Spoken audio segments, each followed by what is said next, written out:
You were listening to a Nerd Room podcast, a member of the Star Wars Commonwealth Podcast Network. Be sure to check out more from the Star Wars Commonwealth on the web at starwarscommonwealth.com and take your first steps into a larger world.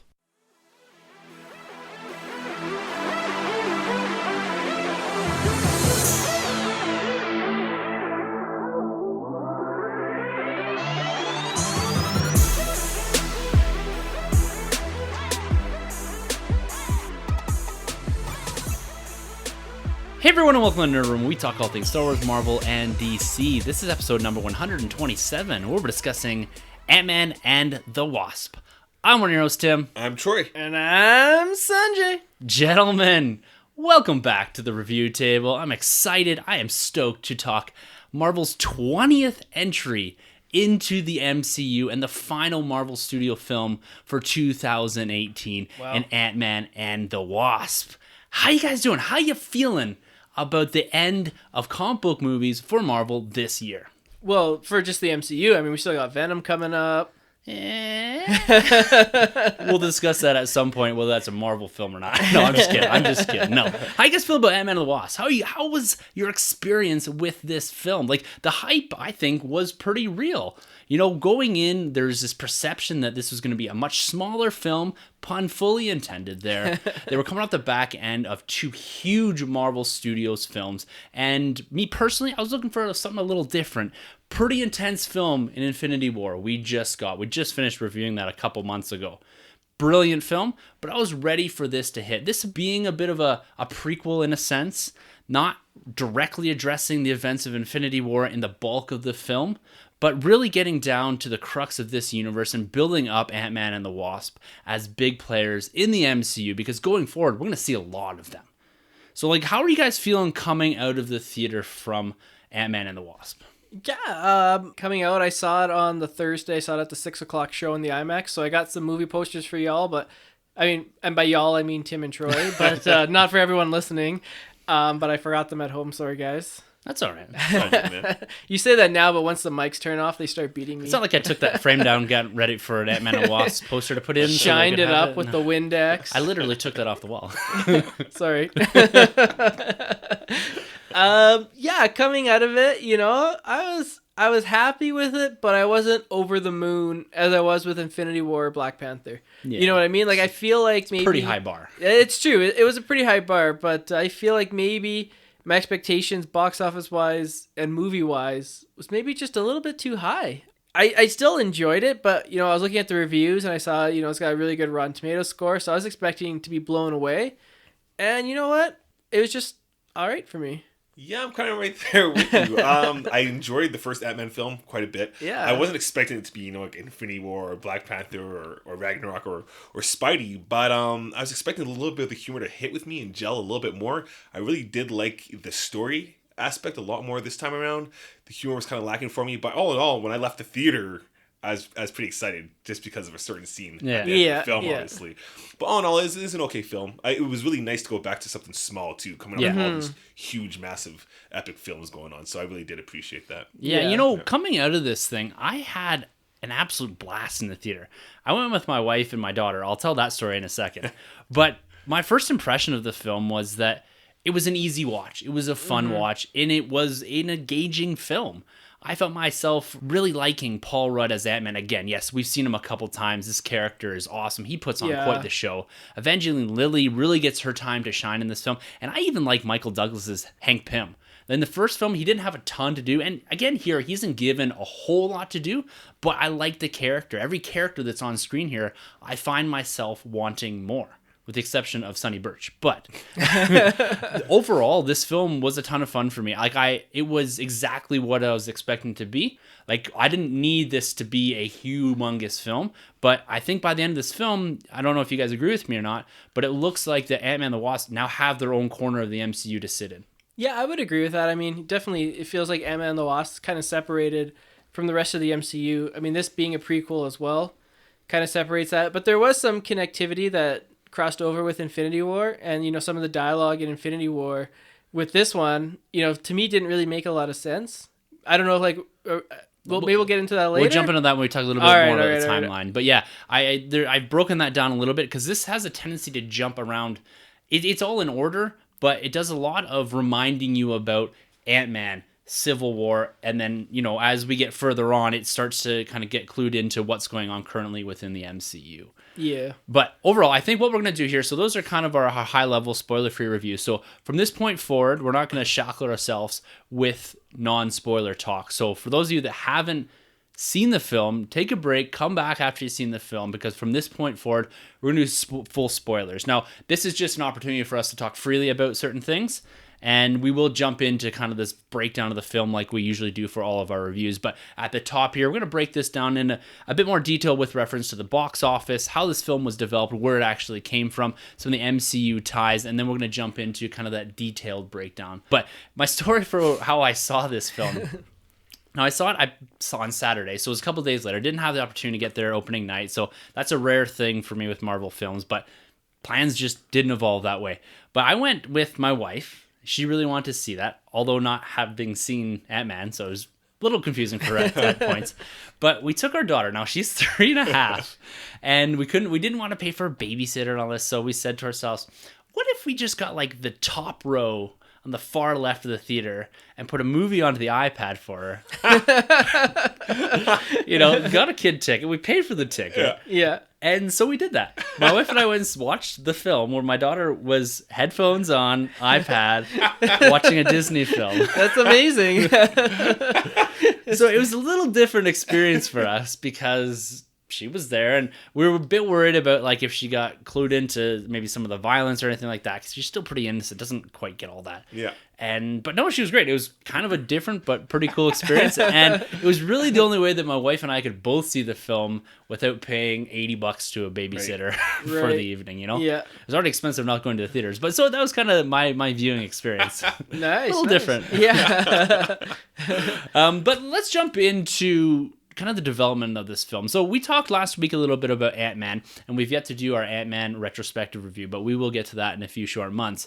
But overall, Ant-Man was a success. Now, it did open to $57 million domestically, and it had about $180 million domestic run, a little bit more on the international side, but it wasn't a resounding success like some of the other films that we've seen in recent memory with regards to even that same year with Age of Ultron, this year Black Panther, Ragnarok last year, Infinity War, of course. Now, those are bigger event-style films. This is a sequel, a follow-up to one of the lower-grossing films. And so when this rolled out in 2015... we've all praised it in the past about being a very good film, sort of a heist film with a comedic tone to it. You have a comedic director and some comedic writers, and the main actor in here being Paul Rudd. He's known for his comedic chops, the delivery of kind of that humor. And so that was one thing that was quite heavily praised with an Ant-Man, and that got almost an immediate announcement of a follow-up to that film. So in October 2015, a couple months after the release of Ant-Man in July, Ant-Man and the Wasp was announced as the title and scheduled to be released in July of 2018, and now here we are. Now, the interesting thing about this, if you go back to Ant-Man, is that Edgar Wright was on tap to write this forever. And that didn't really come to fruition. The universe had evolved so much since his entry onto the scene, is that his original script and ideas just didn't meld with what the MCU was anymore. That was intended to come out at the start and have a bit more freedom to not really integrate. Peyton Reed, the director, now he directed Ant-Man, came in at the 11th hour, kind of, I wouldn't say saved that film because it was more or less ready to go, but he delivered this film across the finish line. Reading quotes from him, he's talking about his excitement for this film because he basically gets to go ground up on this. He gets to write and craft the story along with Paul Rudd and a few other writers, and he gets to actually produce this film in the style that he wants. He gets to put his little twist on the film. Now, I think you are still seeing remnants of Edgar Wright in this because of the tone and the way it was set up in Ant-Man.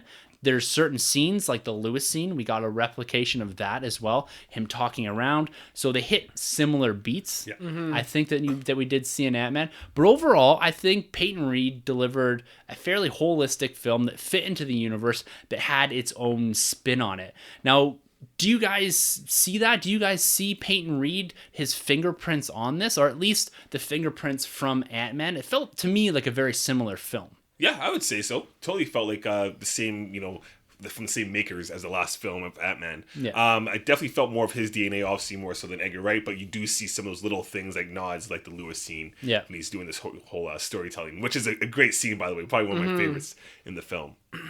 Yeah, totally. It definitely feels like it is the same vibe as the first one. To me, like the humor and stuff, just not quite there compared to the first one. You know, I think the first one hit more often than not for me. And maybe that's just because Edgar Wright was more involved, and he's such an accomplished director. He's done so many great films like Baby Driver and a ton of other good movies. So Peyton Reed, I don't really know what else he's done. Ant-Man. Right?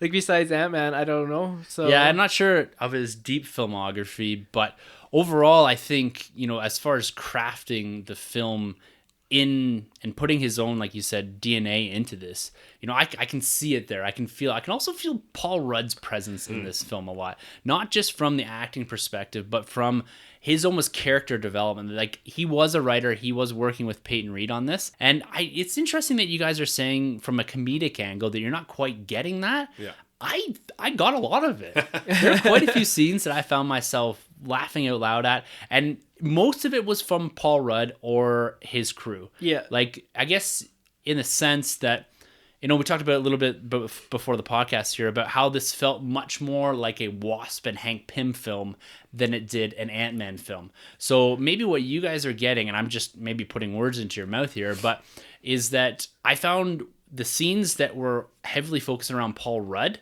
were quite funny, but then you shift tone a little bit and shift focus over to Wasp and Hank Pym, and they're a lot more serious. The delivery of lines is different, and Hank Pym, he does have that like gruff, almost slight comedic chop to him, but it's more of that realism that he's pumping into both Paul Rudd and Evangeline Lilly that makes it a bit more funny. But yeah, I guess I can see now that I'm talking through it how this film, because the focal point, I don't think, is completely on Paul Rudd's Ant-Man, you don't get that same kind of, I wouldn't say constant, but that overtone of more of a comedy, like a heist comedy here. It's a slightly different film. I think for me, the shtick kind of wore off. I mean, what they pulled from the last one was pretty good with the crew. The crew, for me, didn't work at all. No.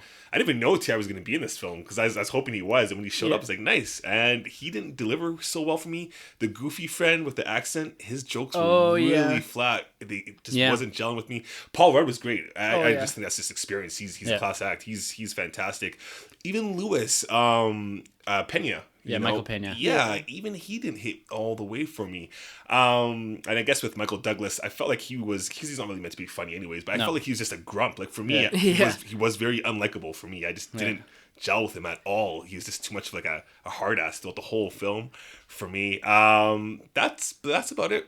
I'd have to say for the comedy effect for me, that's how I felt. For me, it wasn't so much like the jokes and in and of themselves. It was more like the timing of the jokes.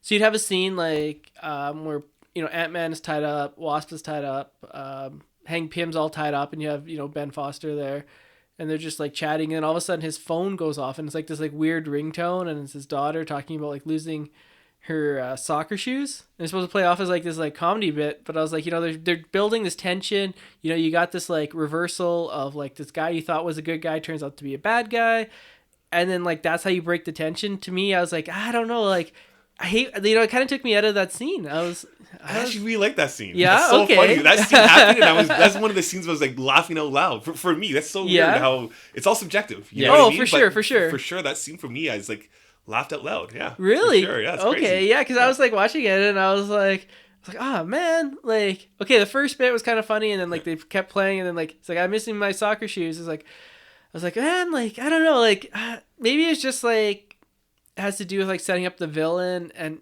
that's one thing that I didn't think they did particularly well in this movie. So maybe that has something to do with it, but yeah, to me that scene just kind of felt like a miss. Like I don't know if it's maybe it was Lawrence Fishburne, the way he acted up, because the tension was building. Yeah, you could tell he was trying to avoid the call, and then eventually he just snapped and he answered the phone. And for me, it's like love it. Yeah. So that moment there, and we'll talk a bit more of this when we talk about Bill Foster as we get into the film. But that moment there, I agree, it undercut the tension. But the purpose of it, I think, was to humanize Bill Foster. Yeah. Bill Foster was not meant to be a villain. He was meant to be someone supporting a girl that was in a lot of pain and had been through kind of a lot of trials and tribulations and kind of a really hard point in her life where she's, on the brink of death. because you look at him a couple times that like, I'm not killing anyone. Yeah.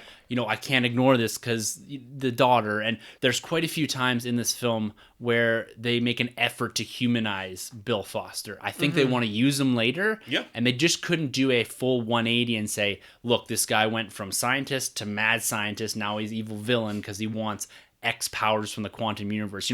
They really could have went down a path where it was like, okay, Bill Foster is actually using her to get powers and he's going to become evil Goliath. They could have really went down there. For sure. Yeah. But I think, and I agree with you that Marvel does have a tendency from time to time to undercut those serious moments with comedy, with a joke. And sometimes, like you said, it comes down to how it's timed. I felt it was executed fairly well in here if you step back and look at the purpose of some of the jokes, what they were trying to accomplish with character development. But that one, it was fine. And then the ants pop, so there's a lot we'll get into some of this in a bit more detail, but I agree that there's some moments that feel a bit forced, and I think you're the guy with the accent, that's one of them. But overall, I laughed quite a bit. My wife laughed quite a bit. There's a few moments that, and they're almost those jokes that hit you and you think about them for 2 seconds and then you laugh. Okay. Yeah. It's stuff, I don't know. It's kind of a weird kind of comedy, I would think, that you have to almost think a little, what does this, okay, yeah. So Yeah. it's interesting. But I think overall, from a perspective from what I'm getting here, is that there are some issues, of course, as there are with all films, but we all enjoyed it, right? I would say overall, I did enjoy it. Yeah. Yeah, and it seems that most people enjoyed it. The general reaction, as we've been talking for the last couple of weeks, has been relatively positive. Yeah, there are some criticisms here and there, but this, as we talked last week, has a Rotten Tomato score of 86%, an audience score of 79%, and that's almost exactly aligned with the original Ant-Man. 82% Rotten Tomatoes, 86% audience score. So we aren't all the way through this, so there's a few more reviews to come and all that, but this is probably going to even out around this. So we're looking at kind of your average-ish Rotten Tomato score. And yes, we understand the flaws with Rotten Tomato and that, but it is, for the most part, a relative barometer, or really the only one we have besides our own personal opinions, to gauge kind of relative interest in this film. Overall, really positive. Now let's talk about box office here. Yeah. We always like talking about box office. And of course, we have our box office fantasy pool. So I'm going to be posting something because for the first time I've taken the lead. But Sunjay, he took Ant-Man and the Wasp. This is going to be the big follow-up to Avengers Infinity War. A lot of hype behind it. A lot of hype behind Marvel Studios as we build into Avengers 4 now. This is the third to last film before we end this big Infinity arc, before we jump into Phase 4, into the new Marvel, if we want to call it that at this point. All new, all different, whatever you want to call it. Yeah. But this film did rake in about $75 million and a bit of change domestically, and it did about $85 million globally, so a worldwide haul of about $150 million. Now, this is being heralded as a massive success relative to Solo, which was a box office bomb. So, no, I'm only kidding. But overall, I think this did about as expected. Now, we had predicted a little bit higher, kind of north of $85 million. All of us did. And so, do you guys think that the $20 million bump that has jumped from its original, or from the original Ant-Man, which debuted to $57 million. So this film has a $20 million jump on that. Do you think that is representative of what? I don't know, fatigue? Are we done with Marvel for this year? Or is this just a smaller film? Like we talked about at length with Solo, are the expectations for a follow-up to one of the smaller grossing films, but also one of the films that cost the least to make? Is this enough? Is this a good result, do you think? I'm gonna say, slightly disappointing. Not like a bad result, just like a disappointing result, in my opinion. 75 million for a film that made 50 million, or was it 55 million the opening weekend? 57. So a $20 million bump, as you said.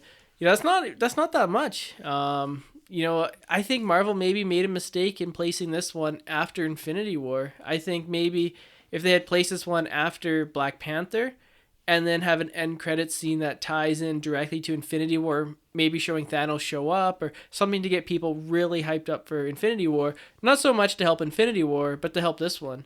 Because I feel like this one maybe, as you said, got overlooked. People were like hyped for Infinity War, and then they say, okay, we got the gut punch with the snap, but now we're going back before that. like to me it doesn't carry the narrative forward, and I feel like that's kind of a mistake. Yeah, no, I think this is fine. I think the studio should be happy with what they got. This is Ant-Man. He's like this, like no pun intended. He's the smallest character of every Avenger. Like he's lower than Hawkeye. He's lower than Black Widow. Like he's kind of almost like he's like a C-lister. You know what I mean? So for him to make this kind of money for a budget, I couldn't tell you what the budget is. 161. Yeah, see, I was gonna say it can't be anything. Or 160, something like that. Yeah, it can't be anything over than 160 plus. So I think this is fine for what it is. It's gonna make back that money and more so. So I wouldn't really sweat over that. For where it fits in the timeline, or at least like how you'd market it, I feel like this is fine actually. I mean, you're coming off the heels of Black Panther and riding that momentum of Infinity War, obviously. So if you're gonna see Ant-Man, you're either gonna see it because of Infinity War or you like the first one. I don't think you're really gonna attract anything outside of that beyond that. So I think it's right for me. But I just feel like, it's coming back, back to back over $650 million movies domestically. Yeah. And it opens to 75 million. Like, I feel like they should have been more of a bump. Like, I'm trying to think, like, look at Iron Man 3. That came out after. Now, granted, it is Iron Man. Exactly. But if you look at how much more that movie made $1 billion worldwide. That's Iron Man. Everybody and their dog knew who Iron Man was. There's still people out there that don't know who Ant-Man is. It's true, but I mean, like, he was in Civil War, and Iron Man had 2 movies before, but the second one, you compare, like, the results of the second one to the third one, there's a massive jump. It's bigger than $20 million. $50 million jump. Yeah, so I mean that's a lot. But we're still comparing Iron Man to Ant-Man. Yeah. You know what I mean? Like, I wasn't expecting like it to like pull in $1 billion worldwide, but I was just thinking like maybe when I picked this, so it went like me and then Troy and then Tim and then Tim again, Troy and me. So this was the 6th pick. Right. I picked this over like Wreck-It Ralph. I picked it over a bunch of movies, and I was like, in my opinion, I was thinking this is going to make probably 250 to 300 million. So maybe my expectations were too high, but I was thinking, it's got a bump. It's coming in after Infinity War. It's the last MCU movie. People will be hyped for that because that's going to be like the biggest movie of all time. So, that was my reasoning for picking it so high. Like that 6 is pretty big spot. I mean, 7th if you include Infinity War. So I was expecting this to be a top 10 film. Grossing, but I don't think it is. I don't think it's going to last. I don't think it's going to make the top 10 this year. No, and I think that overall, as far as expectation-wise, we had overinflated this a little bit on our prediction, but you go back and look at what industry was predicting. They're predicting just north of $80 million. Yeah. So this is pretty close to expectation. You compare it to another sequel in Thor the Dark World, which made, I think, $85 million. So a $20 million bump on its sequel. Yes, it isn't riding off the coattails of Infinity War, but it was doing that off the back end of Avengers. So I think in relative sense, this is performing almost in line with what industry was predicting and what we should expect from a box office with a character of Ant-Man's scale. Like, when we're going into the next films, the next phase, we're looking at Captain Marvel. That's going to be a huge film. So I think what's nice about this film is that, we keep saying small, no puns intended, but this is a relatively small film, and I think it's kind of nice that we can take these breaks. Like, you look at Black Panther, cultural phenomenon. You look at Infinity War, biggest film of the year by far, this 10 years of storytelling building into this film.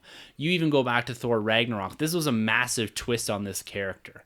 So people were very excited for that. I think if Ant-Man's to get that next Thor Ragnarok style of bump, it needs to do something radically different. And this film, to me, it stayed within kind of the safe zone of the Ant-Man pre-constructed universe while referencing the MCU. It didn't do anything big. Yes, Giant Man was in the film, but I don't think anyone ever expected this to be a major game changer the same way Black Panther was, the same way Thor Ragnarok was for that film franchise. That radically changed the character and also inserted Hulk and Planet Hulk into that. Yep. Yeah. So this, to me, it's a film. It is an MCU film. It's a good film. And I think this is what we have to expect for some of these smaller franchises is that, we're going to do the between $75 and $100 million on a sequel, on a third film in a franchise. But the event films is where you're going to see these $600 million plus domestic hauls. So I think overall, this is probably just in line. It's not overperforming. It's not really seeing a huge bump from Infinity War even, which is a little bit shocking. I think it's just performing like an MCU sequel of a smaller character. Well, didn't we see a bump from Infinity War? Well, I don't know. 20 It's mil like, over the first would this one, have right? gotten the same style of bump just being an MCU Ant-Man follow-up? No, that's what I'm saying. So the Infinity War gave it a bump. Like if Infinity War never came out and we just got a follow-up, would have it done 76? It probably would have done maybe 10 mil. Who knows? Yeah, sure. Yeah. Pretty sure Infinity War gave it a bump. Do you think so? Okay, talking about 75 mil. So we got two films coming up, Aquaman and Captain Marvel. If those two films do 75 million opening weekend, would you consider them both a success? The origin stories, yeah. Yeah. Yeah, it's its first standalone film out the gate. If Aquaman does 76 mil, depends on the budget too, though, right? 76 mil is not a bad number. Like that's a lot of money still. Yeah, you know what I mean? Well, think- it's reframing it too, because Solo was seen as a bomb to a lot of people, But and it it comes made down to the budget, though, right? the Yeah, budget, that's which true. you got, Because that's why Justice League failed. In a sense, Justice League, same thing as Solo. Like the budget was huge. What was it 296? that was also also Yeah. an that's event crazy, film. and it's an event film, Yeah, so it's a yeah. double whammy. So that's like super underperformed. Yeah. you Yeah. know? But for a standalone, if you're doing a standalone Aquaman, a standalone Miss Marvel, Captain Marvel, Yeah. that's great. 76, 80. My expectations would be for if Aquaman hits this mark, it's doing well. If Yeah. Captain Marvel does, I think Captain Marvel needs to be doing more. Like Captain Marvel is going to be another one of those game-changing films. I guess the way they market it's a it, Wonder yeah. Woman style of film, right? It's Marvel's first go at a female-led superhero. But this is Ant-Man and the I was just Wasp. gonna say, yeah, True. This is the real mother of the Marvel. Yeah. Miss Marvel's really. She's the It first is, female. and Yeah. I think when we get into the discussion that this really is a Wasp film. Yeah. In kind of the bare essence of it. Yeah. But it wasn't particularly marketed that way. Yeah. Right? If it's called Wasp and the Ant-Man, that's a different story. Yeah. It's still preceded by Ant-Man. Yeah. But it's very much a Wasp story. Yeah. And so the marketing of Captain Marvel is going to be, this is Marvel's first female-led superhero film, origin story with a female director. Yeah. And that's very similar, and it's going to play similar, I think, to Wonder Woman. So your $100 million plus debuting. Yeah. This is like, it's the same way that Black Panther performed, right? This is your first African American superhero. This is a big film we've had him introduce. Fantastic director. So that's kind of where I'm sitting with this. Right. But anyways, we're here to talk Ant-Man and the Wasp, and we're going to continue to talk about it because we got to do a little bit of MCU timeline discussion here. All right. So we got to figure out where this film sits. We really, when we did a prelude episode, we made it very well known, and I think Marvel as a whole, Marvel Studios, has made it very well known that this is actually a prequel, or at least takes place pre-Infinity War in the MCU timeline. Now, we're not talking finite dates here. Maybe we'll just talk sequential order. But in this film itself, we see numerous different time frames visited over a very short amount of time. We go back at the start to 1987 and pick up some of the threads from the original Ant-Man film, where we had Hank Pym and the original Wasp, Janet Van Dyne, going on this final mission and them losing Janet. So we get some of that, we get an expansion of that scene. Then we jump into a recap, which was very interesting, of 2015's Ant-Man. So we get hey, remember Scott Lang? Remember Darren Cross? You remember what happened with the Quantum Realm? I came back. So they really recap and let you know, okay, here we are. And then we hear some discussion of 2016's Civil War. Evangeline Lilly's Wasp makes quite a few references to this. There's references to Captain America. And then we go 2 years into the future where this film takes place. So sometime 2017, 2018, but pre-Infinity War. And then the end credit scene takes us to Infinity War. So I think this is probably one of the films that actually spans, or at least takes pit stops in several different time frames throughout the MCU. Now, do you think that this film was presented correctly in the sense that we did a little bit of jumping? Yeah, it was sequential. It made references to other events, but it also happened pre-Infinity War. Did you get all of that? Like, was that well enough explained for you guys? I know what Sunjay's going to say, but I'll say it was. I say it actually, it all lines up. I believe so it does. I mean, obviously we go in Infinity War, they mentioned that Hawkeye and Hank Pym were both... Scott Lang. Sorry, yeah. Well, yeah, Scott Lang is on house arrest. Yeah. Right, basically. And then at the end of this film, we know what happens, right? But at the end of this film is also at the end of Infinity War. Not at the beginning of Infinity War, not in the middle of Infinity War. It's at the end of Infinity War. So these movies both line up Yeah. at the very end, right? What they're doing on the rooftop while other people are disappearing and saying emergency, that's another question. But Yeah. technically, everything lines up. Talking about the timeline. First off, how great was that de-aging technology? Oh my goodness. Michelle It was- Pfeiffer, oh wow. yeah, they Jeez. nailed it. I was like, is this Batman Returns? I know. Like, this is awesome. I know. And then I was like, oh, it's just Ant-Man. No, I'm just kidding. But yeah, that was amazing. Like the de-aging technology that they've gotten so well, Disney and the Marvel Studios. I mean, it's fantastic. Best. Talking about the timeline. So two things that I have to bring up with the timeline that coincide with Infinity War. The first is Infinity War. They're like, oh, we can't use Scott Lang, Ant-Man, because he's under house arrest. And so I was like, okay, maybe in Ant-Man and the Wasp, they'll talk about this. Like maybe there's a reason for it. But they're only putting him under house arrest because he didn't sign the Sokovia Accords. But literally the entire world is falling apart. You have Thanos like destroying shit. And they're just like, nah, Ant-Man could help. You know, he could turn into Giant Man. He could turn into Ant-Man. He could provide some assistance. But he's under house arrest, so we're not even going to bother going to ask him. I was like, what? Like, I expected there to be, like, a better explanation. Maybe in the movie they go to ask him or something in a post-credit scene, and he turns him down. Or something like that. Because it's not like he wouldn't have done it. Like, he goes and helps Janet and Hank Pym, yeah. Just, like, defeat Ghost. And I'm like, okay, like, Ghost is... I could defeat Ghost. You just gotta talk to her and she'd be done. Like, I feel like they, you know, and then you got Thanos, and then they're just like this big baddie, and then they don't even ask him. I was like, come on, man, like you gotta ask him. And then the other thing was, as I said, they're on top of the rooftop. It lines up with Infinity War. But what are they doing when Thanos is out there? I'm sure the news reports would have like New York under attack or all these other cities, like Wakanda, huge ass battle in Wakanda. Yeah. And they're just going to go to the quantum realm just to help Ghost. Like, to me, I feel like, it lines up, but it doesn't line up, if that makes sense. Well, I think some of that, I'm trying to rationalize that in my brain a little bit, being the Marvel apologist here. I agree. They could have presented that a little better as to why Wasp and Ant-Man weren't in Infinity War. They spent a lot of time when we're looking at the promos about where were Ant-Man and the Wasp. Well, this is what they were doing. So it didn't really give you enough story details as to why they weren't in that film. They could have done something very simple, like they had all shrunk themselves to do this away from everyone. And you know what I mean? There's something that they could have done to have them just not hanging out on a rooftop. Yeah, they're probably across country in San Francisco, wherever this takes place.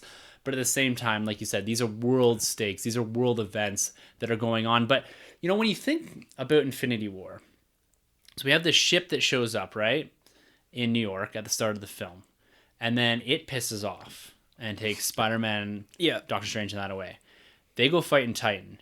And then the whole thing shifts kind of, besides a few little skirmishes, to Wakanda. Yeah. Mm-hmm. So realistically, is there enough out there globally that we know this is a global threat because it's Thanos, more of a cosmic threat almost. Yeah. Universal threat. But does the rest of the world know what's going on? Or is this just another, oh, hey, there's an alien invasion in New York. I guess we've seen that a couple times. The elves came once as well. One showed. You know what I mean? Like, was it a prevalent enough event outside of the finger snap to have maybe some of the other heroes like a Hawkeye, like Ant-Man, coming into the fray? Like, another thing that they do in this film with regards to timing is this happens over 3 days. Right. And they make that very well known. They put a clock on this with Scott Lang's house arrest. Yeah. So they're telling you how quickly all of this happens, really in a 3-day time span. Yeah. And then there's some sort of jump because they've created this quantum thing in the back of the truck. Yeah. So I don't know. I'm wondering if they didn't do the jump, if they went straight to that, and essentially all of this happens at the same time as Infinity War, and then they're messing around here as the snap happens. You know what I mean? Yeah. Yeah. So there's probably some work that they could have done to maybe make that make a little bit more sense. But overall, I think the way it was presented, how it was handled, the recap and all that, the references to Civil War to make you and let you know that when this film is happening, and then as we'll talk about eventually, maybe in a bit more detail, the mid-credit scene where we see the disintegration. I think, it gets you up to a point where We have a reason why Scott Lang maybe didn't disintegrate or didn't die relative to the other Avengers, and we have him placed in a kind of a precarious situation that may allude to how and what they're going to use to really revert everything that Thanos did. Right.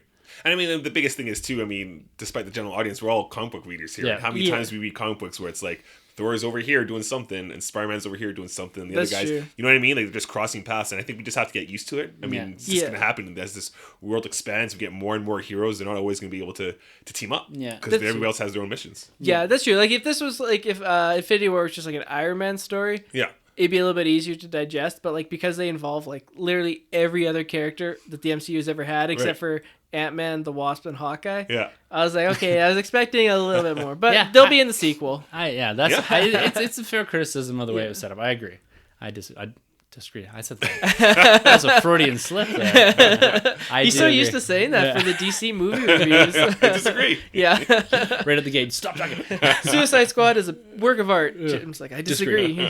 Fully 100%. All right, guys, let's jump into the film here. Now we're going to break this down in quite a bit of detail. We're going to run through some of the character developments, what we thought of the individual characters, and kind of recap and rehash some of the stuff that we've already alluded to before in the discussion. So jumping to the start of this film, let's expand a little bit on how this thing kicks off. We go to 1987. We see Janet Van Dyne, Wasp, now fully embodied by Michelle Pfeiffer, and we see her shrink. We're doing the molecule thing down below. She gets kind of inserted into the quantum realm. But prior to that, we get a little bit of character development and building of Hank Pym, Wasp, and Hope's interaction relationship as she's a child. You mentioned this de-aging technology. Holy wow, do I want a Hank Pym and Janet Van Dyne film purely with de-aging? Yeah. I think it looks fantastic. Yeah. It looks pretty good. I was blown away. I saw this and I thought, wow, like this is...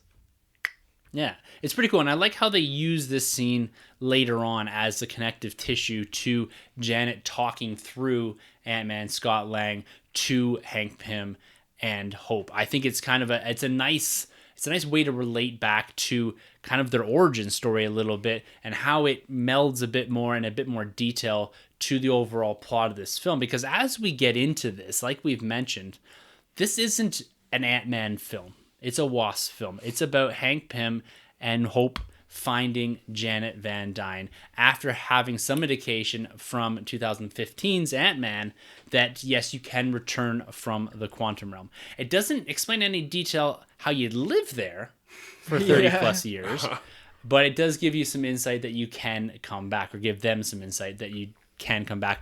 And that's really what the essence of this plot is. Save Janet Van Dyne. And we're going to take a few detours here and there. This is Wasp and Hank Pym's story. Do you guys agree with that direction? I do, just not the overall direction. I thought this was going to maybe be like half of the film, not the whole film.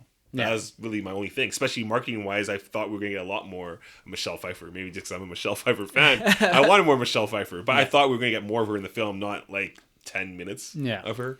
Apart from that, though, I do like the goal to save her, get her out. I like that Scott Lang is the one that can kind of do it because he has some kind of connection with her. Quantum entanglement. Yeah, I thought that was neat. You know, it's funny, the very beginning of the scene of this movie actually reminded me exactly of Mark Webb's Amazing Spider-Man. Like, the way it opened up with like the kid, put the kid away somewhere else, we're going to go on a mission, and then they never see their parents again. It's exactly like Sony's Amazing Spider-Man 1 there. But, but done better, I would say. Yeah. Yeah.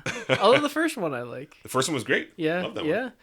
I totally agree. I'm with you. More Michelle Pfeiffer. Yeah. Anything she's in, she could play all the characters if she wanted to. She's such a terrific actress. In terms of like setting up the stuff, it worked. I'm not really quite sure. They didn't really do a good job like explaining. Okay, so like Scott Lang was there, and now like Michelle Pfeiffer can talk through him. Like I was like, okay, how? But like they just like, okay, like that's the thing, and then like just keep going. And I was like, okay, like just look past it and just keep going. The one thing, I don't know if you guys noticed from this film, but maybe I'm just being a nitpicking asshole, but you notice like they always like mention science words, like when they're trying to like fix something. It's like, if you just reverse the quantum field, it'll like do this. And they're like, yes, that would work. Or the sizing coils are not working. Like they say that like an awful lot. Like the jargon? Yeah. So the beautiful thing about that, and this is why I love Paul Rudd in this film, is he is the audience in this film. It's not him driving the narrative, it's him on the sidelines being the audience for a degree of it, because he calls that out numerous times. He says, do you guys just throw the word quantum in front of everything?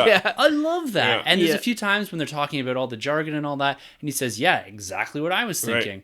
So they acknowledge the fact that they're sciencing this up, if we can call it that, to make it sound better, but at the end of the day, none of it really matters that much. It doesn't matter about the coils. It's just part of the film.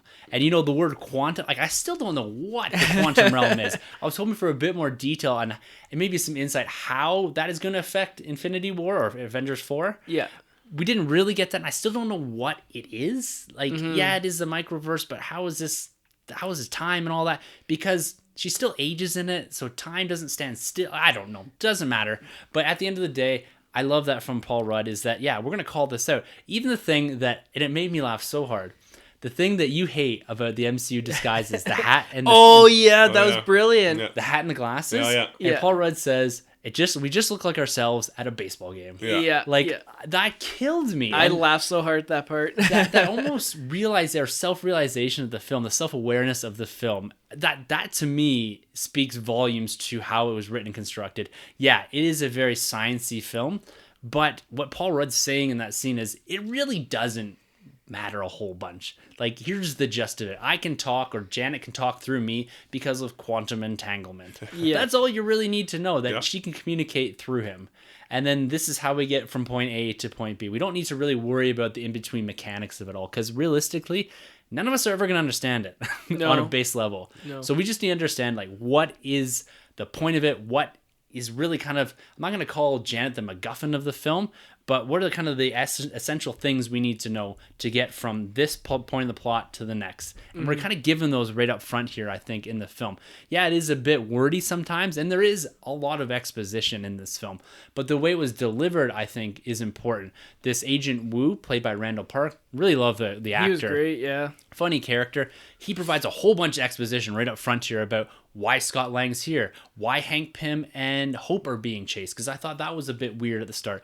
But they do get into the details here. Scott Lang himself delivers some exposition. You get some from Hank Pym. So I agree in a sense that, the jargon and the sciencing and even the exposition is quite heavy, but they do split it up. They don't rely on it to be all delivered by Scott Lang saying, hey, remember when I fought Captain America? Hey, remember when I did this? Hey, remember quantum this?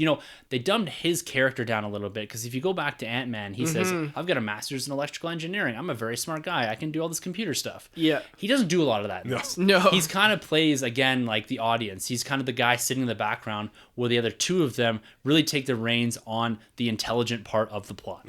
Oh, for sure. Which is, it was a bit of a step back for the character, but again, he's not the driving force behind this, and they left a lot more of that to Hope and Pym, which you could argue is a good thing or a bad thing, but overall I think Scott Lang serves a purpose there, and I think it's a good purpose. But now let's talk a little bit about Paul Rudd himself. Now this character, like we've already kind of heaped some praise on him here, but I love how we jump into this film and how they say, hey, here's Scott Lang, here's Paul Rudd just doing this nice little montage thing, him being under house arrest. They give you that early on exposition. Here's what he's been doing in the meantime. Did you guys like this montage? Did you like this immediate introduction back into Scott Lang? Yeah, it worked for me. Yeah, I felt like I was watching, what's that director that he was in all his movies? The comedy director. It's like, I'm drawing a blank right now. Judd Apatow? Judd Apatow. Yeah, I felt like I was watching a Judd Apatow film or something, like 40-Year-Old Virgin or Knocked Up or something. Because like that character would fit right into one of those films. Oh, yeah. Yeah. Definitely. You echo my thoughts. Yeah. Awesome. Now, when this film really kicks off, when we get into the guts of it here, we jump 2 years into the future. And we've got Pym and Hope. They've been on the run. And like I said, we get some exposition on that about them being associated with Scott Lang, be associated with the tech. Therefore, they must sign the Sokovia Accords. But because they're working on this idea or concept about getting Janet out of the quantum realm, they've gone into hiding and not signed the Sokovia Accords because they need this tech to actually get Janet out of the quantum realm. Now, how they set this up with Hope and Hank Pym, and then bringing Scott Lang on board. Did you guys find that organic, or did you find it was a bit odd that Scott Lang, after a couple years on house arrest, just decides to phone up Pym and Hope and say, look, guys, I don't know about this, but kind of this quantum thing happened to me. I kind of had a connection to Janet. It was a bit weird. And then the plot really kicks forward there. Like, do you find it was an organic way to bring Scott Lang into their story? Well, I thought it was kind of weird how they did it, just because of the timing of it all. I mean, it's been like 2 years, a year? Yeah. So the timing was kind of weird. I don't know if they just went a route where that suit that he held on to, if he played with it a little bit longer and then went back to that realm, and then she got a hold of Scott, and then this whole thing happened. Maybe that would have made more sense because of the timing of it all. But just to have like this 2-year gap, and then now he decides to call out Hank Pym, and then they all get together, it just felt weird. Yeah. It didn't work for me. To me, it didn't. They didn't make the leap early on enough that he had some connection to Janet, because it's when they opened it for a little bit that she was able to sneak a message through, right? Yeah. And so that comes down to some of the exposition that we didn't get maybe early on enough about Janet's ability to communicate. Right. Yeah, we get it eventually, and I think in retrospect, yeah, fine, I get it all. But it took me a little bit longer to get there. It's like, okay, I don't exactly know. Like, my assumption was maybe he was calling them all the time. Maybe he had more communication with them. But when we get to their first interaction together, they haven't seen each other for 2 years. Basically, they had some romantic involvement, him and Hope. They were training together, and all of a sudden he dropped everything, went with Captain America, and then everything blew up. Right. Yeah. Which I love. Civil War has like become the new Battle of New York. Yes. Like, That's true, yeah. the landmark, right? That's the staple for everything. Yes. Yeah. Yeah, do you still buy him going to drop everything, going under house arrest? He, in Ant-Man 1, he's trying to do right by his daughter. He's no longer going to be a criminal. And then in Civil War, he drops everything. He drops Hope. He drops, his daughter just to join Captain America, a guy that he's never met before. Like, do you buy that, that he would do that? At this stage in Scott Lang's character development, I think so. I think he wanted to be more. Like, go back and look at Ant-Man. He wants to be this more altruistic person. He's trying to right the wrongs of the past. So I think if Captain America comes knocking, you saw the way he reacted in Civil War. Exactly. Of course he's going to go. Right. Yeah. But when you look at it from this film's perspective, it comes back to the hero's struggle. Now, we spoke a bit about this last week with Grab's question about, what's the hero struggle look like? Well, this is a perfect example of this, because he's trying to balance doing the right thing, correcting and maybe righting some of those wrongs from his past, but also what has happened to Hank Pym and Hope from him taking off. But he's also trying to balance his life, because you see him numerous times going back to his house because he wants to be able to provide a life with his daughter, with Cassie Lang. So I think it's really cool how they integrated that hero struggle, even though he's not really the main focal hero in this film. And they do that by kind of making that reference to Civil War, to what he had done in the past, and trying to right those wrongs. So I really, really like how they kind of entwined and made Civil War, at least the plot points of it, him leaving and the consequences of that, really drive home the hero's journey for Scott Lang. Now, the comedic angle. Now, we've kind of beat this horse to death a little bit, but I got to talk a little bit here about his supporting cast in Lewis, Dave, and Kurt. They don't serve a huge purpose in the film other than some brief moments of levity, but they are responsible a bit for driving at least some of the narrative in a certain direction. Do you guys feel that we really needed these characters, or could we have done without this supporting cast? Like, was this just a nice callback to Ant-Man and they kind of overstayed their welcome in this film? Or are you okay with these guys being present in an Ant-Man universe going forward? Well, I'd have to say the way they were written this time around, I felt like they overstayed their welcome. If they were written differently, I would have been all for it. I just felt like their punchlines weren't working for me. They just came off like bumbling fools, whereas they did last time too. But because the movie was even more of a smaller scale back then, and they're just kind of up and coming, then it made more sense to me. But here, I feel like we were meant to be evolved. Like Pena's evolved, Scott's evolved, but the other two are still in the same place where they were before. So, yeah, I could have done without them for sure. Yeah, to me, they kind of just were there. They'd work. Like, they're kind of his buddies, and they don't really do very much. And they provide some comedic relief. The one thing is, I think we're going to see, I think it's Louis Michael Pena. Yeah. He talks about getting a suit of his own. So maybe that's a little bit of foreshadowing for the third one, or maybe that's how he brings Ant-Man back after the snap. I don't know. But I think we'll see him in a suit. I don't know who that'll be or what, but I think we'll see him suited up. Interesting. Black Ant or something. Maybe. I think for me, I liked them. They're fine. They were, I think, necessary characters in the sense that they do provide a mechanism to humanize Scott Lang a little bit more. We talked about, the hero's, his journey here a bit, his kind of struggle, but also this is also providing, some light at the end of the tunnel for Scott Lang. This is what he's doing to better himself. You see that even reflected in his ex-wife and the husband on how much or how far they've come along to embracing him, for him being more of an altruistic character, getting away from this almost con as they kind of framed him up in the original Ant-Man. Someone that, is deemed to always be doing the wrong thing, but maybe for the right reasons, or always turning to crime. So they've taken Scott Lang from the comic books, really portrayed him in one direction in Ant-Man, and they're almost swinging him a little bit here to make him align a bit more with that maybe more Avengers-esque type of hero, where he is doing the right thing, but maybe he has issues with how it's executed. So I think these guys do a lot in getting him a little bit further along in his personal life.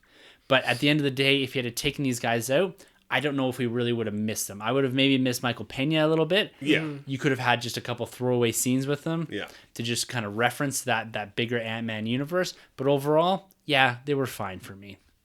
I think my real, I'm not going to say issue with the film, because we got to get into some of the villain stuff here.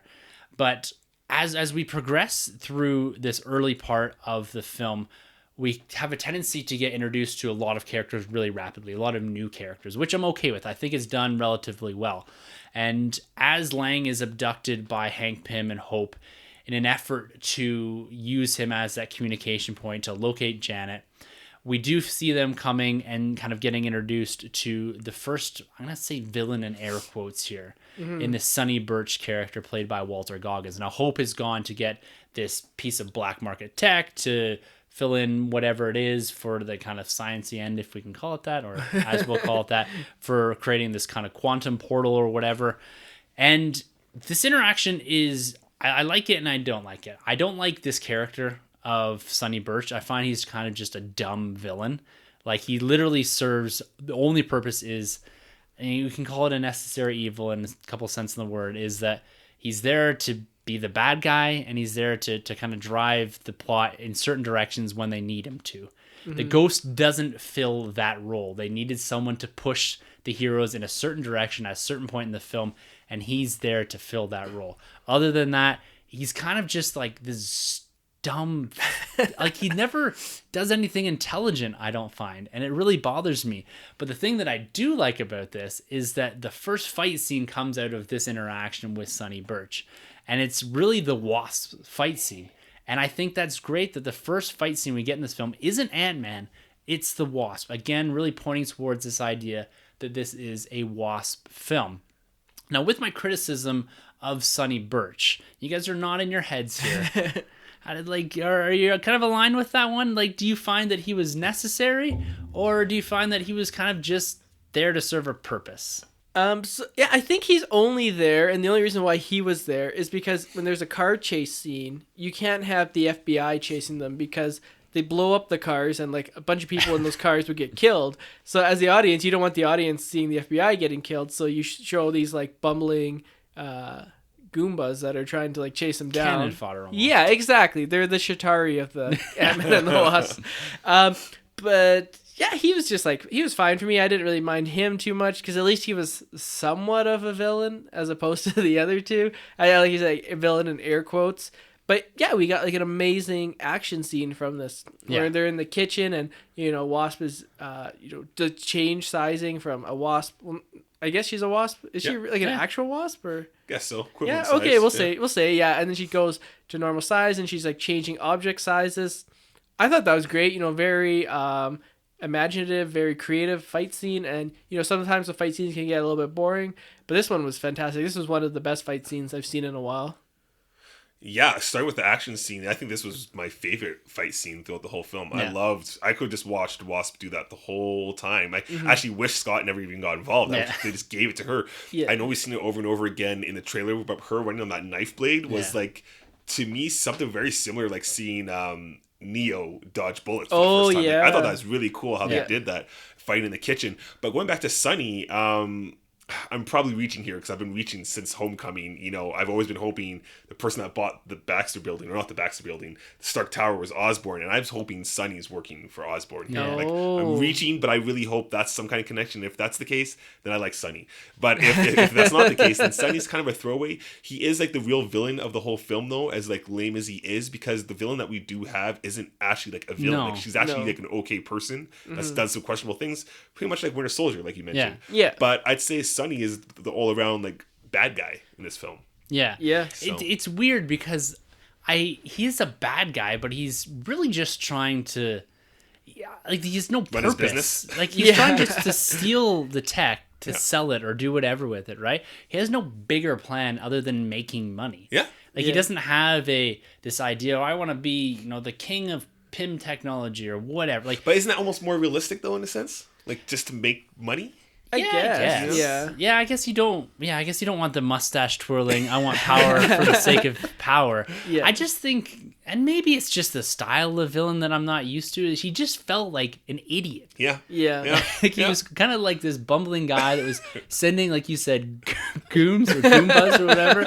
Like, let's just go. Like, they're literally cannon fodder. Yeah. Yeah. And I called him a necessary evil in both sense of the word is that he was there because he had to be there, and Yeah. he was also there because the film needed some sort of villain focal point. We get a little bit of that in the Ghost, but the Ghost doesn't really drive much of the plot in the sense, or in the same way that you usually get with a villain. Yeah. You need someone to butt heads with. You need someone to have these action sequences with.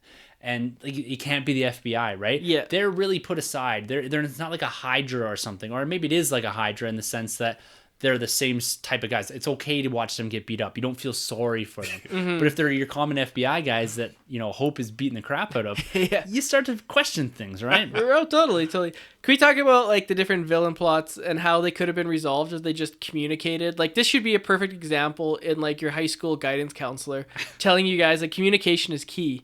Because as you have the Walter Goggins character, Sonny, who wants to sell this technology.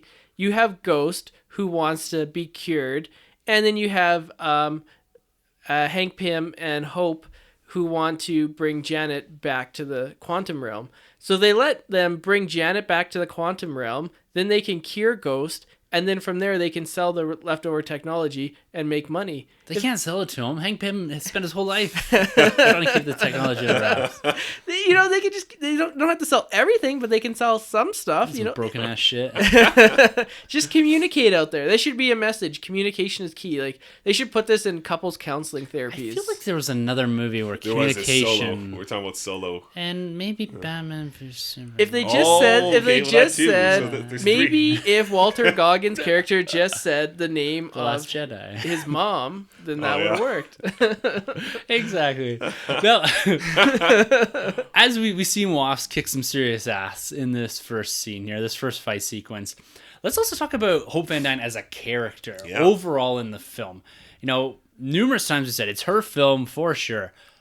What did you think of Evangeline Lilly in this role? Like, did she capture you the same way we're anticipating? Like, did you like the character of the Wasp? Did you like her in and out of the suit?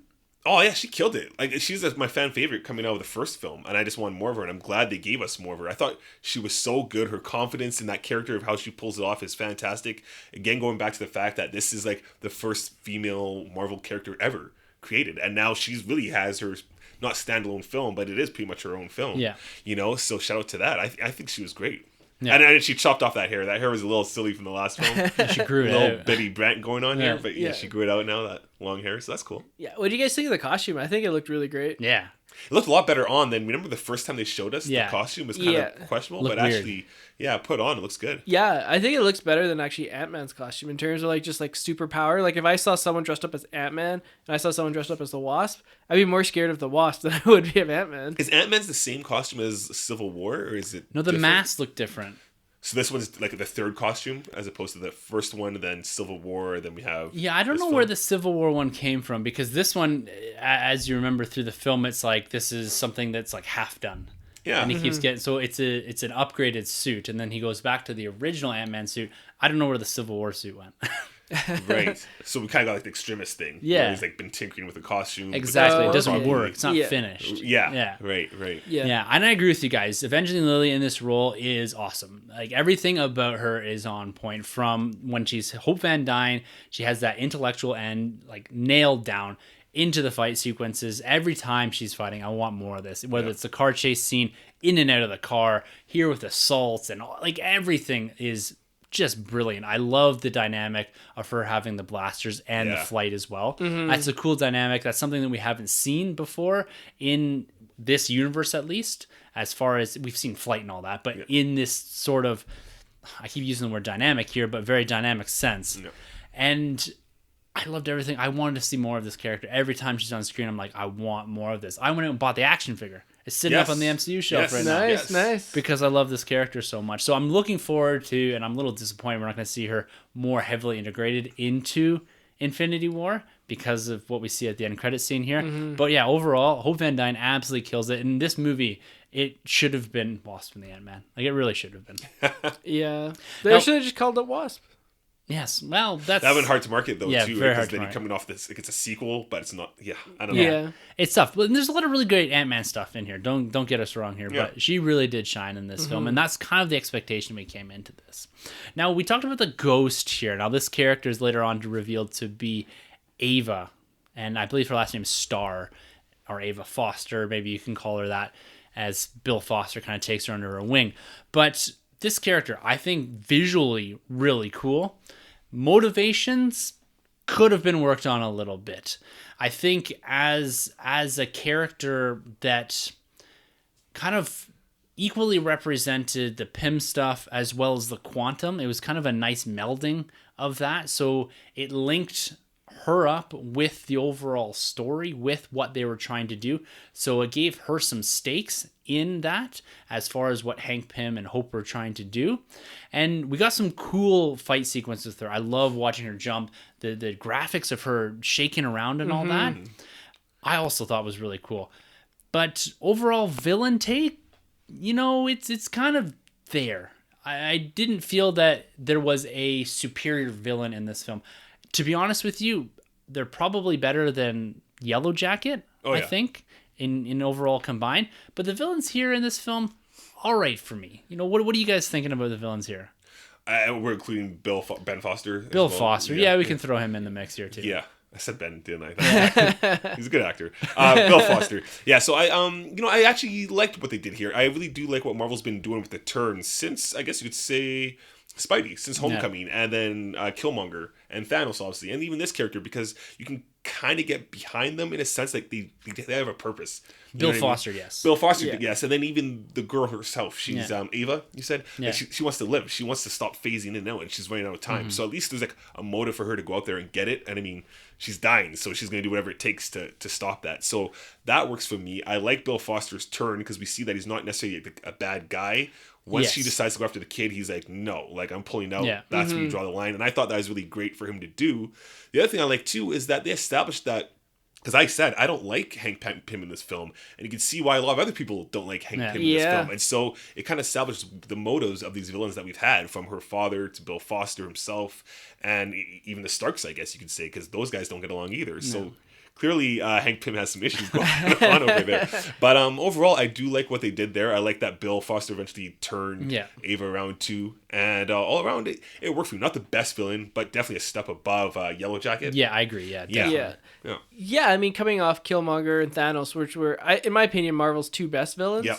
I think, this one was one of their worst. Like, she looked cool, the costume was cool, and as you said, the phasing technology was really cool, and they did some cool stuff where, like, she had her fist through Hank Pym's neck at the one scene. I was like, okay, that's badass. Like Kitty Pryde stuff. Yeah, but then, like, she kind of just, like, shows up, and then she disappears for a while, and then she goes into, like, this regeneration chamber or whatever it is, and then she, like, comes back, and, I buy the motivation. She wants to live. That makes sense. But it just wasn't enough for me. Like, she needed to be on screen more, I feel, to be like a good villain. She was just kind of there, as you say. Someone to like turn. I could easily see her being in the trilogy, the third one, being like a good guy. Yes. Being the movie be Ant-Man, the Wasp, and Ghost. Yeah, that's probably what the third one's going to be called. And Ben Foster. Bill. And Bill, yeah, sorry. He's a great actor. Yeah. So yeah, like Bill Foster, Morpheus, Perry White. He's a good actor. Lawrence Fishburne, love the guy. I want to see him in Man of Steel 2, so I want his character to kind of bite the dust so he has more time for that. Now, with Bill Foster, I agree with you guys. I saw that turn come from a mile away. Like, I think I talked about it last week. I thought he was going to be a villain, but not a villain. Yeah. It seemed very on the nose, but it was executed well. I think although it didn't surprise me, it made perfect sense. Is that, when you go back to her backstory, she has the father and the mother that are performing this experiment. She gets kind of caught in the crossfire of this big explosion. Bill sees what's going on in the background at S.H.I.E.L.D., how she's been turned into, like I said, the Winter Soldier for S.H.I.E.L.D. almost, which is cool. I want to see more of that. Yeah. Mm-hmm. That looks pretty badass. Dirty side of S.H.I.E.L.D. Yeah, exactly. That would be awesome. Yeah. And like kind of the history of all of that, because that's more recent history, because she's not that old. Right. Like, Yeah. she's like maybe 30 or something like that. So it'd be cool to go back and revisit some of that. But yeah, I think keeping him walking that line too, as I said at the top, like they spent a bit of time trying to humanize him and make you not completely feel like he's being a villain. Like he's not, like, to me, it would have been wrong if they had at the end, he had to push her aside and took the quantum power or something for himself. Right. Like they didn't go down that path. And calling out that when she says, I'm going after the kid, that was it. Like he was done. And I think that played really well because, being a Wasp film, as we've called it, if you bring Cassie into this, you now then switch gears to it being a Scott Lang film. Mm-hmm. If you wanted to go that way, fine. If you wanted the villain to go down that path and really switch us into a Scott Lang film, you have to bring his family into it. Yeah. And they do start to go down that path, but then they kind of switch back, which I thought was an interesting twist. That's the easy way to go. Yeah. Right? And they didn't take that path. So I appreciate the writing there and the direction that they took, because I was fully expecting, when you look at how Scott Lang interacts with Cassie numerous times, she's talking about getting someone to watch your back. I want you to be Ant-Man. There's this vibe building that, okay, she's going to factor into this plot later on, because we've seen this before. We've seen kind of with heroes, again, coming back to kind of one of the issues with heroes is that the people, or you're most vulnerable if you have family, if you have friends. So they really could have brought that into this. And I'm kind of happy they stayed away from it and kind of just played this a little differently, a little less predictable, in the sense that we didn't have to have the wife, the boyfriend, and his daughter Cassie tied up at the end. No, they went straight for Hope and Hank, which I think is really cool direction. Yeah. So as the overall film progresses here, we see the lab. It becomes more or less the MacGuffin. It becomes the Infinity Stone, if you will, of this film. It gets passed around quite a few times. Walter Goggins has it for a little bit. Then the Ghost has it. Then Hank and Hope get it back.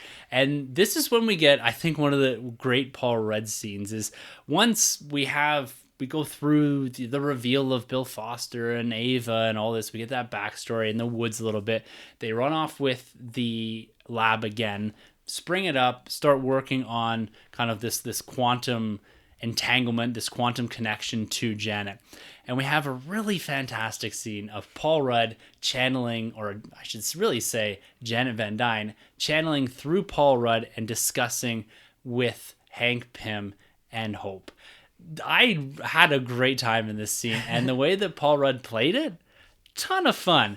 It was a bit of a kind of calmer moment in the film, and it provided a bit more exposition. It got you from really A to B, how we're going to get to Janet, and they put a timeline on everything. You have a couple of hours, or we're never going to be able to see you for the next couple of centuries.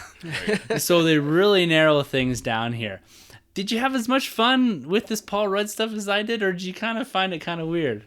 I thought it was hilarious. Yeah. No, okay, good. I want to make sure you guys were looking at me. Funny. Yeah, no, this part was great. Paul Rudd, man, hats off to that guy for pulling that off. His mannerisms were great. I thought it was just going to be like a small dose, but he just kept rolling with it. Yeah. And obviously I wanted the scene to stop because it got a little weird. Yeah. Especially between him and the Wasp, but I thought it was great. Oh, yeah, like I was expecting to see Oda Mae Brown make an appearance, and, maybe they'd have the pottery class. Unchained Melody would be playing. You know, he would be doing the pottery behind Michael Douglas. All that clay. Yeah.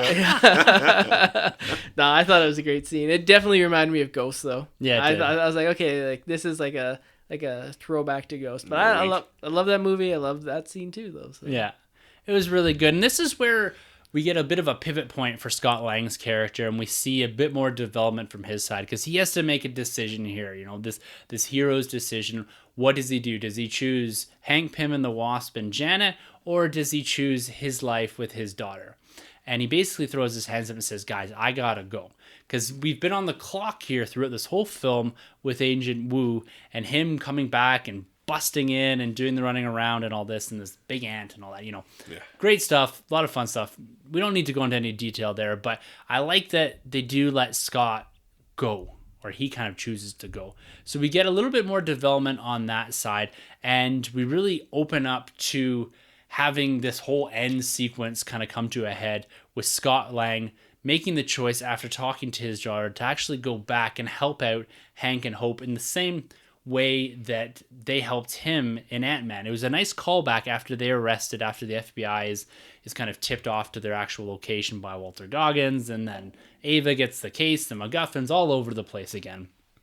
But overall, we get this really nice callback to Ant-Man with the suit in jail, with Hank Pym getting out, and then we kind of have this overall reconciliation as we lead into basically this final battle sequence as they're chasing around the laboratory. And this leads us to this car chase. Now, we saw quite a bit of this in the trailers with the Pez dispenser, Giant Man reveal. So I think for me, this scene didn't hit maybe as hard as it could have, because I felt like I'd seen a lot of it. That's why, and I agree with you, Troy, going back to that more hand-to-hand combat stuff with both Wasp at the start of that fight with Ghost, or with the Walter Goggins crew, or Sonny Burch crew, I should say, and then Ant-Man joining in there. I had a lot more fun with that one. This chase scene, yeah, it was a lot of fun, and I almost like the parts with Evangeline Lilly's Hope and Michael Pena's Lewis more so than I did with some of the stuff that I already thought I'd seen, or I felt I'd seen. So for me, trailers overshowed this scene a little bit, but I still had an absolute blast watching it. It was sequenced well. It was a great action piece. It kind of built towards this big reveal of the supersized Giant Man and all that, and kind of got us towards the end. How you guys feeling about this car chase sequence, and overall how this kind of evolves from the woods into and kind of getting towards our peak or our climax of the film here? I liked it. As you said, the trailer does show an awful lot. You know, the Pez dispenser, Giant Man. Giant Man looks great in this. You know, Yeah, a lot of times you get like that size differential. It can kind of look out of whack or not look very good. This one, there's no problems like that at all. The car chase scene was a lot of fun. I really enjoyed this scene. As I said, the action was the best part of this movie for me. The fight scenes and all that stuff. The special effects were phenomenal in this film. You know, this scene really shows it a lot of that. Oh yeah. Like that was, to me, that was like the highlight of the film. So I really enjoyed that scene, and you know, I thought they did a good job. And I thought Paul Rudd was great as Giant Man when he's like laughing and he's like, "Oh, there you are, little guy," and then he's like going to the boat and stuff. I thought that was great.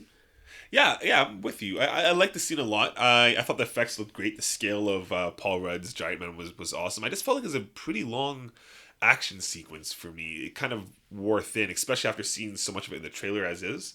So I was kind of already done with the scene as I already got into the scene, if that makes any sense. But all around, it was great. Like Sunjay mentioned, the action scenes, the fight sequences are the highlights for me in this film. Mm-hmm. Yeah. Did you find that the reveal of Giant Man would have been more impactful if we hadn't already seen him in Civil War? Oh, for sure, yeah. Yeah. And I think that's one of the complaints from Peyton Reed, is that he didn't get to reveal Giant Man in an Ant-Man film. Like, that was kind of taken away from him. I think the impact of it in Civil War is important. Oh, yeah. But when you see it here, he is humongous in this one, even bigger than we saw him in Civil War. Mm-hmm. But to me, it's just not as impactful. It's still a lot of fun. They do some cool stuff with him falling in the water and all this. That's cool. In the boat and rising up and passing. Like, they hit those beats, and I think it's well executed. But the impact of it would have been a lot more if this is the first time we're seeing Giant Man. I think it would have been really cool to see that Giant Man riding that truck down the road. No, that was like kind of on a skateboard or whatever. Yeah. It was fun, but just not as impactful. And I think the director kind of aligned with that, is that he had wished he had the ability to kind of reveal that in his own film, in an Ant-Man film. I think everybody wishes they could do an airport sequence. Yeah. That to this day is one of the best sequences out there. Yeah. You remind me of a scene that was very, in my opinion, very Deadpool-esque, is when he turns into the kid, or, like the sizing thing, and he's kind of like a short adult, and he's going to the school trying to find the original costume. Yeah.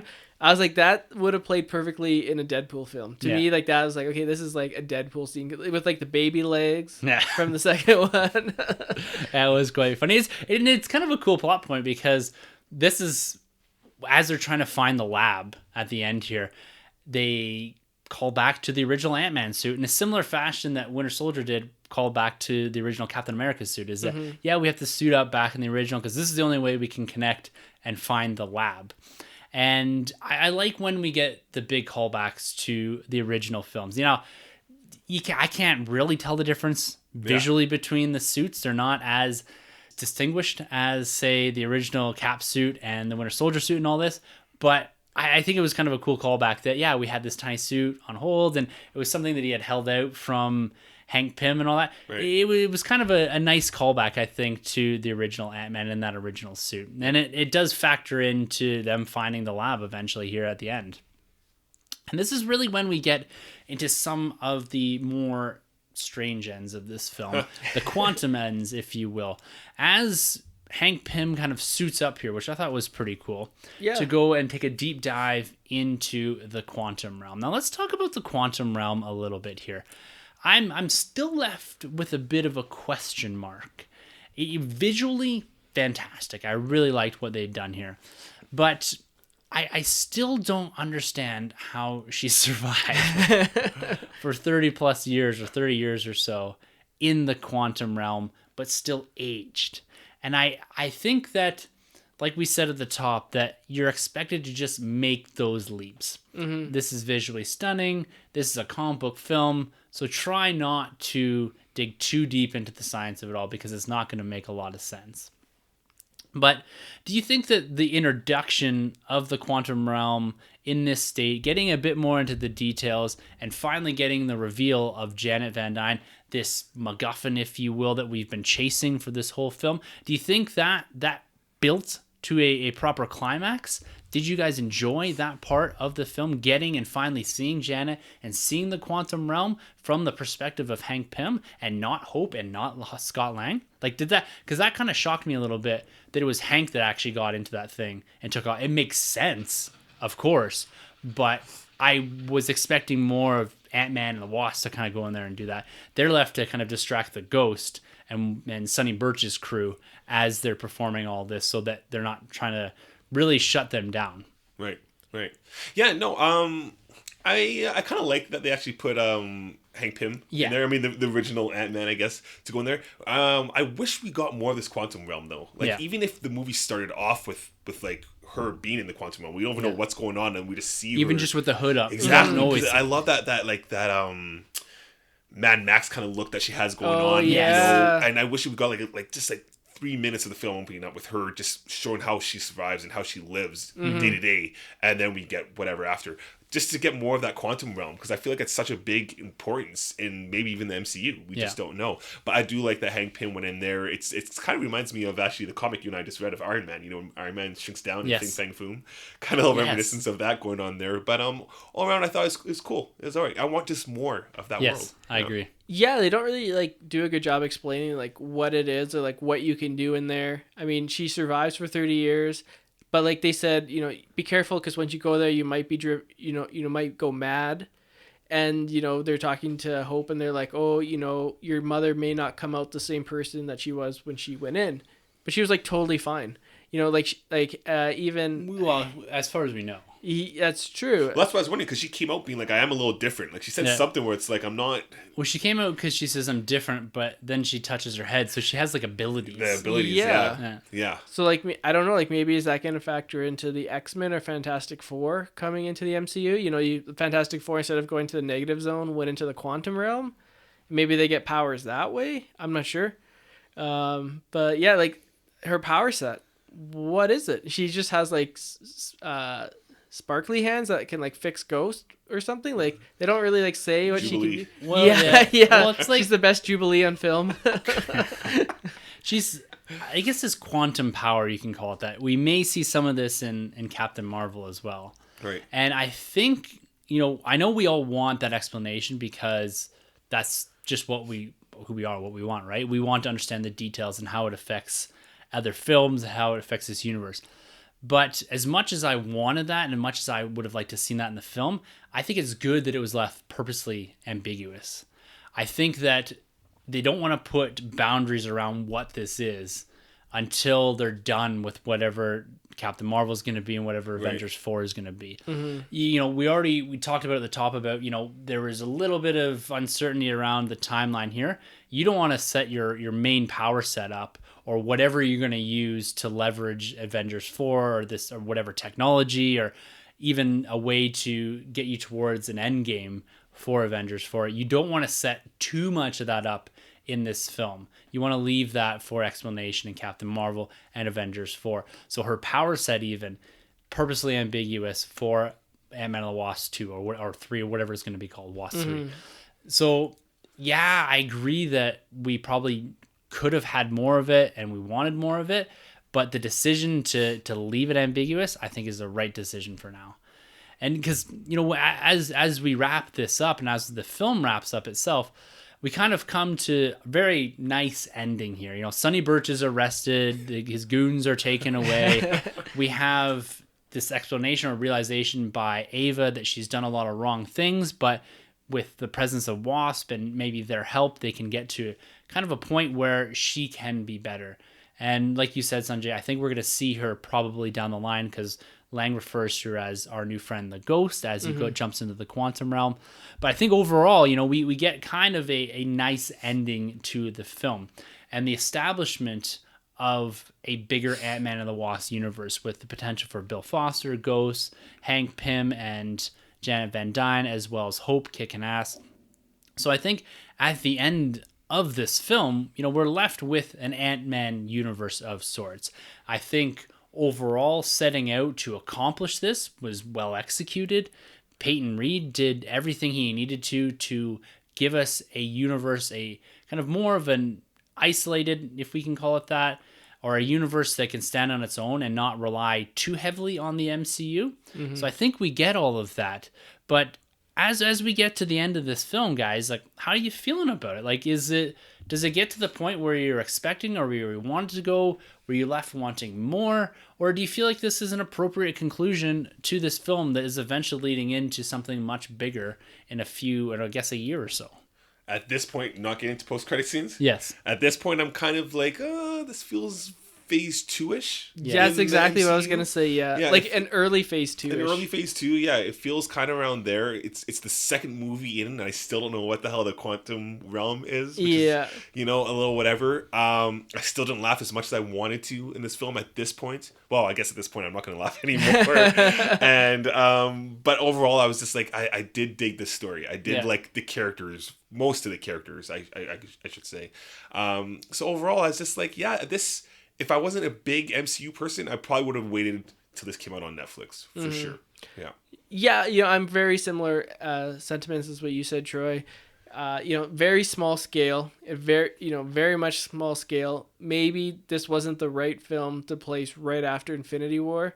Captain Marvel seems like that's going to be like this giant intergalactic kind of like Green Lantern-esque movie. Yeah. So I think that would have been a better job, following up, because we went from like the highest of the highs to literally the lowest, the smallest of the smalls. So coming out after it, not saying it's a bad film, because it's not a bad film. It's just not a terrific film, and a lot of times, like you said, the villains are kind of just there. They're not really menacing. They don't like try to pick fights really that much, they're just kind of there and they go away rather quickly, so it's just like a nice film. It's a nice film. That's how I'll say it. Is it fun? Is it a fun film? It's a fun, nice film. Oh, there we go. Yeah. I'll throw this on the table for you when you're talking about the villains. Yeah, I criticize them as just being there. Mm-hmm. But this film, I think, interestingly enough, you don't need a villain other than to drive the plot in certain directions. The whole point of the film wasn't to prevent someone from getting something. Like, yeah, maybe Sonny Birch a little. But the whole point of the film was to get Janet back from the quantum realm. Yeah. And to progress some of these characters and reintroduce Scott Lang to being Ant-Man. And I think this film does exactly that, while hitting a lot of the great superhero beats, while expanding this universe of Ant-Man and giving us a direction for a franchise to go forward. It was fun for me. I laughed a lot. My wife really enjoyed it, and she hadn't seen Ant-Man, so she had a lot of fun in this film. So I think at this point in the film, I'm pretty happy with what I've seen. Okay, yeah. It comes to a nice conclusion. Yeah, there's some issues here and there, but overall, yeah, this ends. Like I said last week, what they need to do, they need to propel Wasp to a top-tier character in the MCU. Mm-hmm. They need to build this universe for one of the pillars that's going to be coming out of the back end of Avengers 4. I think they do that. I need to have fun sitting in the theater. I always expected this film to be a lot smaller than the last 2 or last 3, or even last 4 films that we've got. When you're comparing from Spider-Man to Ragnarok, Infinity War, and Black Panther. And to me, it landed there. Yeah, it didn't escalate to something big. I don't think it needed to. I think it did exactly what this film had to do for this character and for this franchise. Now, last thing we need to talk about here is this mid-credit scene before we give our recommendation. Yeah. So, as we expected, the first one here relates us or gets us right up to Infinity War, where we have Scott Lang entering the quantum realm to get some quantum juice for Ghost here.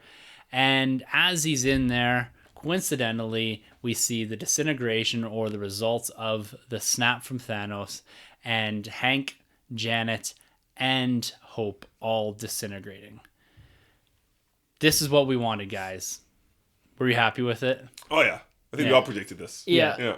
Yeah, this was an easy prediction for post-credit sequence. Oh, yeah. We needed to get up to Infinity War, match that timeline. We need to understand, and we know that Ant-Man is in Avengers 4. We know from set photos, we know from casting and all that. So he's going to be there. We needed to get there and not in the bulk of the film. We needed to take that leap.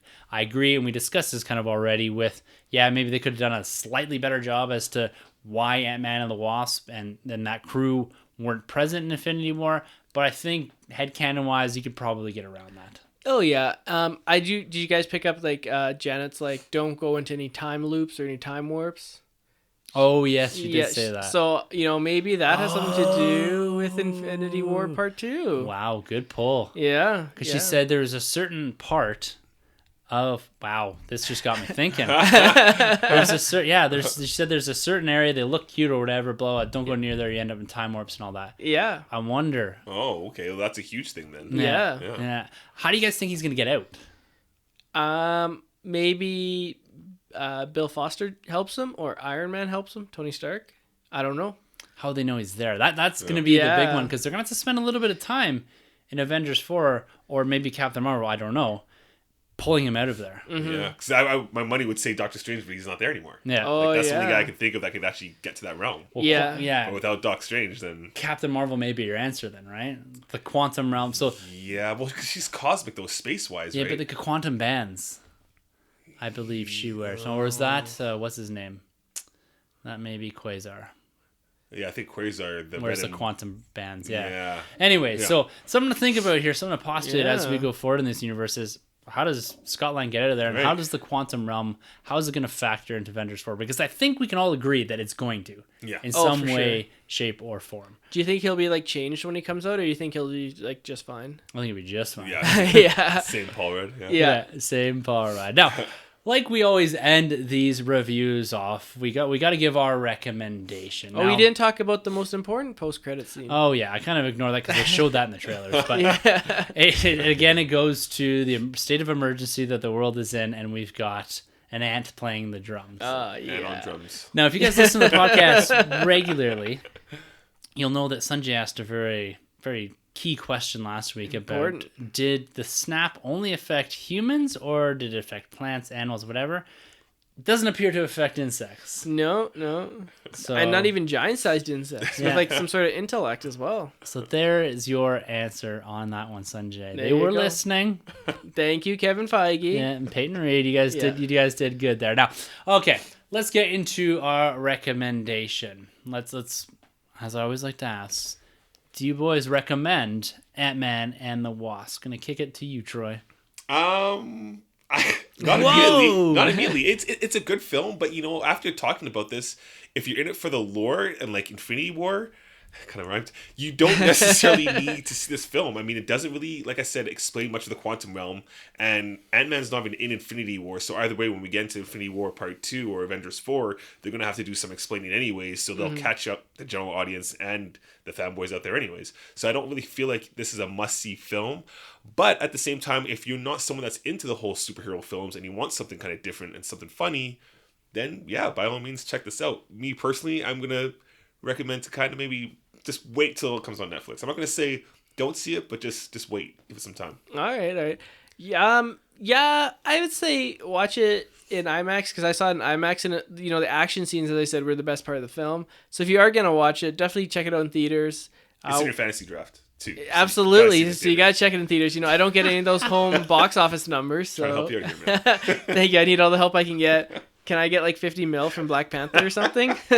Still won't get you to I would say, if you're an Ant-Man fan, you're a Wasp fan, definitely check it out. If you're an MCU fan, yeah, still check it out because, there could be some crossover with Avengers Part 2.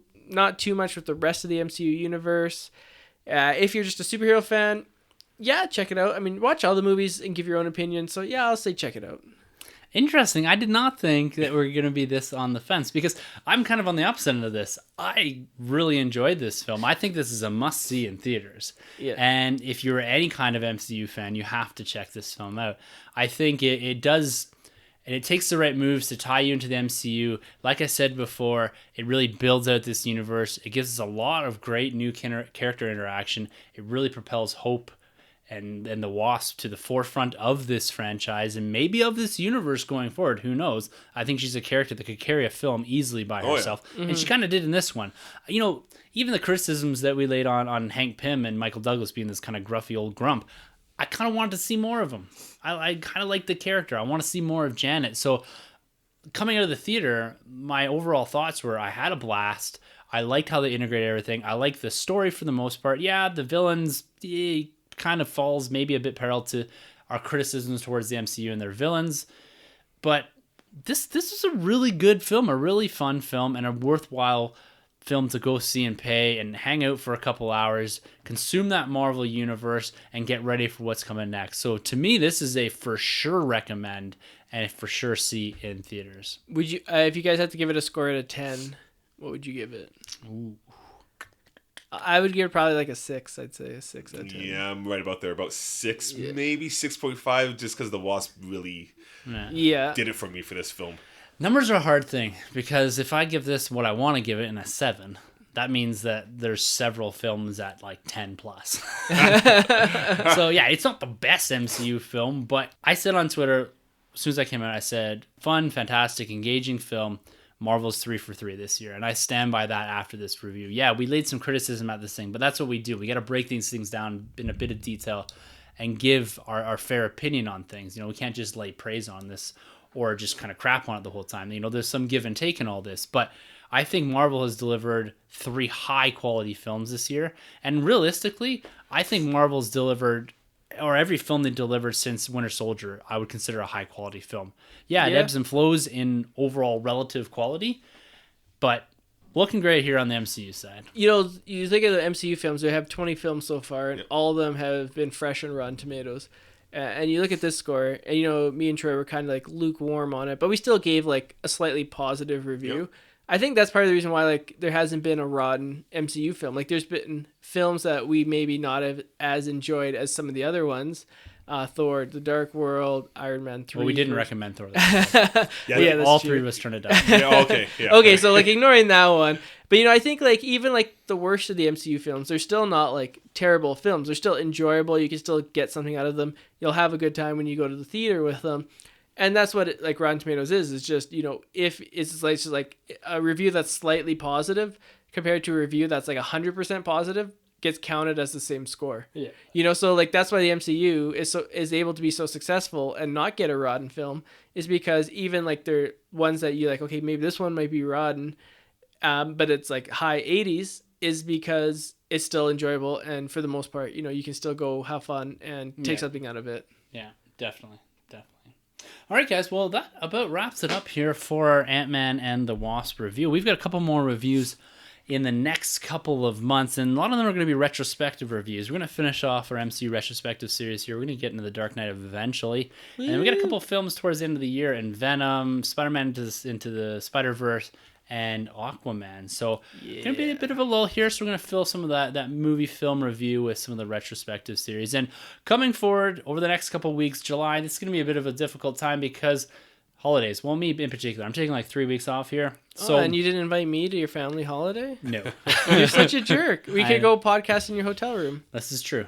And we may have to do that. No, but what the next couple of weeks is going to look like is next week we're going to have a special release, actually. We've got this thing we've teased a few times called the Nerd Room Detours. Troy came out with the title and the concept of this, and this is just kind of a pickup of random banter that we recorded one night. It was a little while ago we recorded it, but we just had some kind of real discussions, a bit more explicit, and we had a few beers and just kind of went around the table and tossed a few things out there. So next week you're going to be seeing that, the Nerd Room Detours, the first episode in that, and we'd like to hear your guys' feedback on that and just to understand and get kind of what you guys are feeling about that. That's going to be followed by Troy and Sunjay breaking down San Diego Comic-Con 2018. Yeah. So primarily focusing on hopefully our first reveal of an Aquaman trailer. Hopefully a Shazam trailer. Yeah, maybe a Shazam trailer. So they're going to be breaking down some of the big reveals.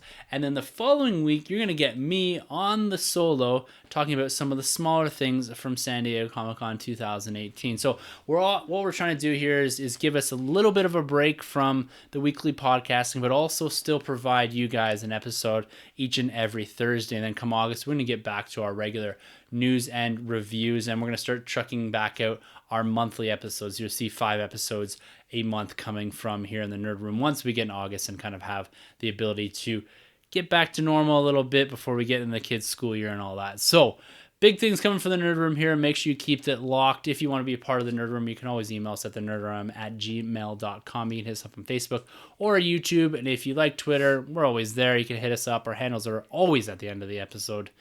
And I guess there's nothing else. Is there anything else we want to pump here? We'll give a shout out to Rob Wade. He always pumping us on Emotionally 14. And Sunjay, you've got your weekly release of YouTube channel, our channel, I guess? Videos. Yeah, I just piggybacked off our success. Yeah. So they're great. We also got Troy's workout weekly video. Yeah. Had a Toning poop. with Troy. Yeah, watch that. Coming soon. 5-minute abs. Yeah. And then I have 4-minute abs. And Tim's got 3-minute abs. Yeah. I mean, who's you going to choose? The 5 or the 3? Yeah, exactly. 3 minutes. All right, guys. So you'll be hearing from us next week, but we will be back at you. Well, there will be an episode, but you know what I mean. You'll get there. Don't worry about it. We'll see. And I guess for a couple weeks now, guys, for the Nerd Room, I'm Tim. I'm Sunjay. I'm Troy. And thank you for entering the Nerd Room. This has been a Nerd Room podcast production. You can find our hosts, Tim, Troy, and Sunjay on Twitter at TheNerdRM, TroyTheBoy87, and Sunjabby. For more content from the Nerd Room, check out thenerdroom.net. And don't forget to subscribe to the Nerd Room on iTunes, Podbean, and YouTube. Be sure to head over to StarWarsCommonwealth.com to find more podcasts in the Star Wars Commonwealth Podcast Network, including Talk Star Wars, Tumbling Saber, Generation X-Wing, Rogue Squadron Podcast, Skyrims Podcast, and San Diego Sabers. Follow the Star Wars Commonwealth on Twitter at SW Commonwealth and take your first steps into a larger world.